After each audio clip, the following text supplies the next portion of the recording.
The midnight road.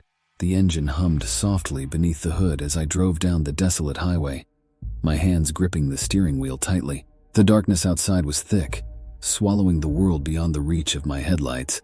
It was past midnight, and I was alone on the road, surrounded by nothing but shadows and the occasional whisper of wind.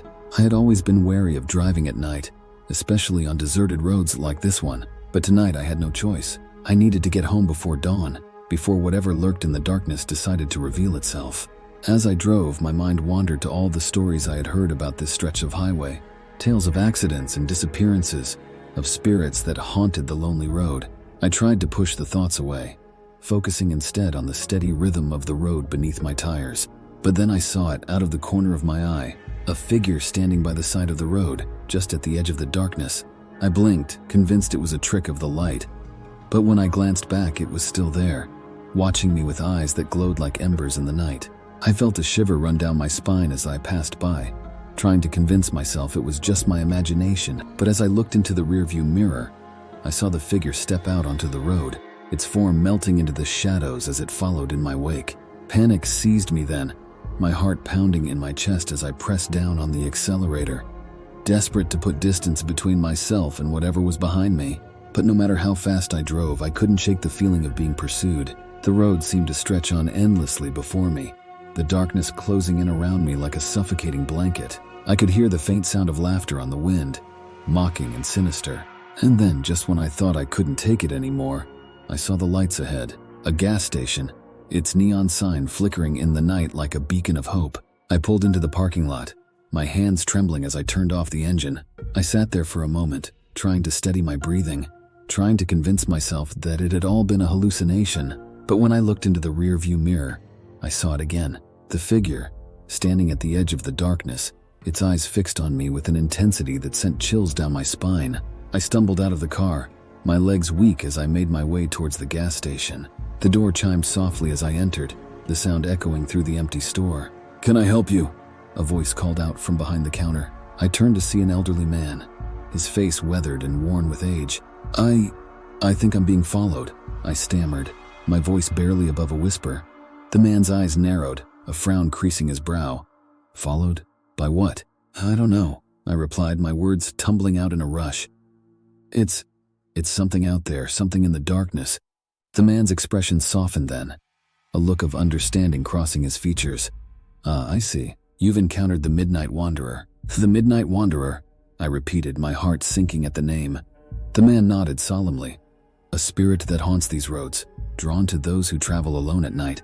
It is said that once it sets its sights on you, it will never rest until it claims your soul." Fear gripped me then, icy tendrils wrapping around my heart as I realized the gravity of my situation. What can I do?" The man reached beneath the counter, producing a small vial filled with a shimmering liquid. "Take this," he said, pressing it into my hand. "It is blessed water, capable of warding off evil spirits. Sprinkle it around your car and the Midnight Wanderer will be unable to harm you." I thanked the man profusely, clutching the vial tightly as I hurried back to my car. The figure was still there, lurking in the darkness just beyond the reach of my headlights, but this time I was prepared. I stepped out of the car, the vial shaking in my hand as I sprinkled the blessed water around the vehicle. The figure recoiled, its form twisting and contorting in the darkness as if in pain. And then, with a final hiss of rage, it vanished into the night, leaving behind nothing but silence and the faint scent of sulfur. I watched until the last trace of darkness had faded from the road, my heart still pounding in my chest. And then, with a deep breath, I climbed back into the car and continued on my journey home. The rest of the drive passed without incident, the first light of dawn breaking over the horizon as I pulled into my driveway. I stumbled out of the car, exhaustion weighing heavy on my limbs as I collapsed into bed. But even as sleep claimed me, I couldn't shake the memory of those glowing eyes in the darkness, watching and waiting for their next victim on the midnight road.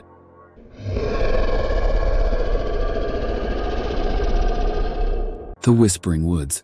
The fire crackled in front of us, its warm glow flickering against the surrounding trees. My friends and I had decided to go camping for the weekend, seeking an escape from the hustle and bustle of city life. Little did we know, our peaceful getaway would soon turn into a nightmare. As the night wore on, we huddled closer to the fire, swapping ghost stories and laughter. But as the hours passed, a chill crept into the air, and a sense of unease settled over our campsite. "Did you guys hear that?" Sarah whispered, her voice barely above a breath. We fell silent, straining our ears to listen. At first, all we heard was the gentle rustle of leaves in the wind, but then, faintly, almost imperceptibly, we heard it. A soft whispering like voices carried on the breeze. "It's probably just the wind," Mike said, trying to sound reassuring. But his words did little to ease the growing sense of dread in the pit of my stomach. I glanced around the campsite, my eyes darting nervously between the trees. They seemed to loom closer now, their branches twisted and gnarled like skeletal fingers reaching out to us. "We should go back to the car," I suggested, my voice trembling despite my best efforts to sound brave. But before anyone could respond, the whispering grew louder, swelling into an unearthly chorus that seemed to come from all around us. I could feel the hairs on the back of my neck stand on end as the voices grew more insistent, their words unintelligible yet filled with malice. Panic surged through me then, and without another word we scrambled to our feet, grabbing our belongings as we fled into the darkness. The trees seemed to press in on us, their twisted forms twisting and shifting like living things. We ran blindly through the woods, the whispering following us every step of the way. Branches clawed at our skin, and roots reached up from the forest floor to trip us, as if the very forest itself was trying to keep us from escaping. Finally, after what felt like hours, we burst into a small clearing, our breath coming in ragged gasps. But our relief was short-lived, for standing in the center of the clearing was a figure cloaked in darkness. Its eyes glowed with an otherworldly light as it regarded us, its voice a low, guttural growl that sent shivers down my spine. "Who dares to trespass in my domain?" it hissed, its voice like gravel scraping against bone. We stumbled backwards, fear coursing through our veins as we realized the true nature of the entity before us. It was the spirit of the forest itself, ancient and vengeful, angered by our intrusion into its realm. We didn't mean any harm," Sarah stammered, her voice trembling with fear. "We just wanted to camp for the night." But the spirit was not swayed by her words, its eyes narrowing with fury. "So you have disturbed the balance of the forest," it thundered, its voice echoing through the clearing like a clap of thunder. "And for that you must pay the price." With a wave of its hand, the ground beneath us began to tremble, and the trees around us seemed to come alive, their branches twisting and writhing like serpents. Desperate, we tried to flee, but it was no use. The forest had us in its grip, and there was no escape from its wrath. And so, as the first light of dawn broke over the horizon, our screams echoed through the whispering woods, a warning to all who dared to tread where they did not belong.